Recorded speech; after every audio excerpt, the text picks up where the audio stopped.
হইছে আর সাজগোজ করতে হইব না। তোমার গায়ের রং আমি মাইনা নিস। তুমি কালো হইলো আমার বউ, ফর্সা হইলো আমার বউ। এখন যাও ওযু করে আসো। ওমা, আমি মাত্র হাত মুখ ধুইয়া ফেস ওয়াশ দিয়া কসলায় মুখ ধুইয়া আইছি, এখন আমি ওযু করুম কেন? এসে রাজান দিছে, শুনো নাই নামাজ পড়তে হইব না? আমার না আজকে নামাজ পড়তে ইচ্ছা করতেছে না, কালকে পড়ুম না। খাওয়ার সময় তার কও না যে আজকে খাইতে ইচ্ছা করতেছে না, কালকে খাবো না। আল্লাহ না করো আজকে রাতে তুমি মরে গেলা, তাহলে তুমি বেনামাজি হিসেবে মরবা। সেজন্য এখন এই মুহূর্তে নামাজ পড়ো। নামাজ কেমনে পড়বো? শাড়িটা তো আধোয়া, আধোয়া শাড়ি পরে কি নামাজ পড়া যায়? সত্যি করে বলো তো, তুমি কেন নামাজ পড়তে যেতেছো? ওরা যখন পড়ে গেছে আর মিথ্যা বলবো না। আমি না নামাজ নিয়ম কানুন সূরা কিরাত কিছু পারি না। আল্লাহ কি বলতেছো? নামাজের সূরা কিরাত নিয়ম কানুন কিছুই পারো না? কিছুই আমার মনে নাই, সব ভুলে গেছি। তোমার কথা শুনে মনে হইতেছে তুমি জীবনে কোনোদিন নামাজই পড়ো নাই। এই ভালো কথা, তুমি না আমার টেলিফোনে বলছো তুমি কোরআন তেলাওয়াত করতে পারো। মিথ্যা কথা বলছি। তোমার নাম বকুল না হয়ে ভণ্ড হওয়া দরকার ছিল। তুমি আমার মিথ্যা কথা বলছো না?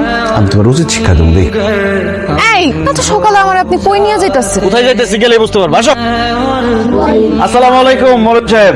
ওয়ালাইকুম সালাম, কেমন আছো ওসমান? আছি আলহামদুলিল্লাহ ভালো। এই তুমি দাঁড়ায় আছো কেন? বসো। মা এখানে বাচ্চারা আরবি পড়া শিখতেছে, আমি বলতে তুমি আরবি পড়া শিখবা।